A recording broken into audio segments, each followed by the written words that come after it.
Projeto de Lei Complementar e outras proposições 257 de 2016. PLC 257.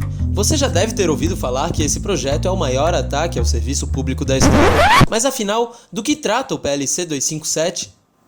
Tudo começou com a campanha iniciada por um grupo de governadores liderados por Raimundo Colombo para pedir a renegociação das dívidas dos estados. Após idas e vindas de Brasília, o PLC 257 entrou na Câmara Federal no dia 22 de março, com caráter de urgência constitucional.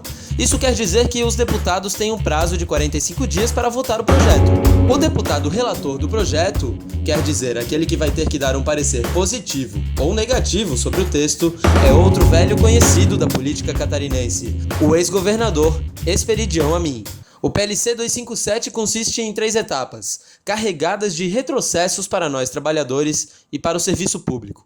A primeira etapa é o plano de auxílio aos estados. Esse plano vai permitir que os estados e municípios renegociem suas dívidas, aumentando o prazo de pagamento em até 20 anos e diminuindo o valor das parcelas nos próximos 3. Só que para isso, o PL exige algumas contrapartidas no curto e no longo prazo. No curto prazo, próximos 2 anos, os estados devem aprovar leis que proíbam aumentos ou reajustes salariais e a contratação de novos servidores. E no longo prazo, o PLC exige o aumento da contribuição previdenciária para 14% e a reforma do regime jurídico, que deve limitar benefícios, progressões e vantagens aos servidores públicos, civis e militares. A segunda etapa do PLC 257 são as medidas de reforço à responsabilidade fiscal.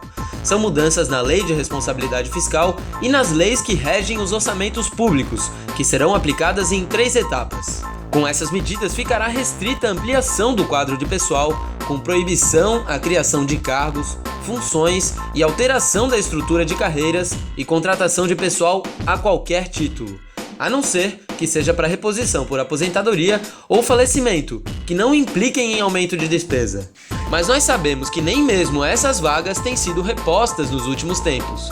Nessa etapa também ficam vedados os aumentos reais de salário. Na terceira etapa, será o fim do salário mínimo e começarão os programas de demissão incentivada. Além disso, as alterações na Lei de Responsabilidade Fiscal criarão novos limites de gasto com pessoal. Isso significa que um menor percentual da receita do Estado poderá ser utilizado para as despesas com servidores, o que tornará ainda mais difícil o processo de negociação coletiva desses trabalhadores por aumentos salariais, por exemplo.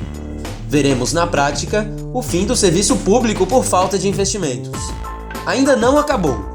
A terceira etapa do PLC 257 é chamada de Regime Especial de Contingenciamento.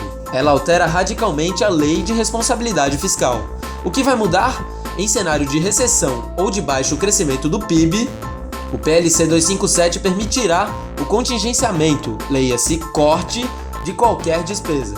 Quando o cenário de crise econômica acontecer, os órgãos vão ter que apresentar justificativas para manter seus gastos ao Poder Legislativo, indicando a importância das despesas preservadas e sua essencialidade para o cumprimento dos deveres do Estado. Como se vê, o PLC 257 reuniu em um único projeto ataques aos nossos salários, aposentadoria e, o pior, aos investimentos públicos nos serviços essenciais prestados pelo Estado.